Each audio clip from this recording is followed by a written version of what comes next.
The blind monk is giving the woman a blind massage. Although he is blind, he can tell by her soft skin that the woman is a rare beauty. So he rolls his sightless little white eyes and decides to force the woman, though she struggles fiercely. In the end, she is dragged away by the blind monk. 3 seconds later, the blind monk smokes blissfully. He is sure the woman won't dare speak out. Sure enough, when her husband returns, he pretends nothing happened, but she underestimates the blind monk's shamelessness. Before leaving, he falsely claims to have lost money and even extorts 50 yuan. He even threatens her with a smile, saying he'll come for her every week from now on. Not only must she give her body, but also her money.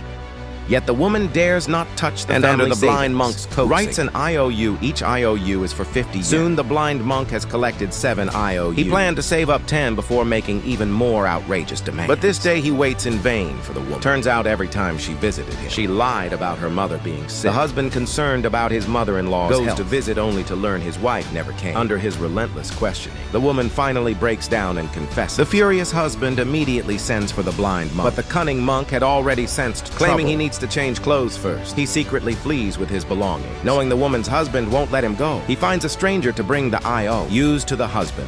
The husband asks if the blind monk, but the stranger says the monk is already dead, found drowned in the big river. The husband won't take his word for it.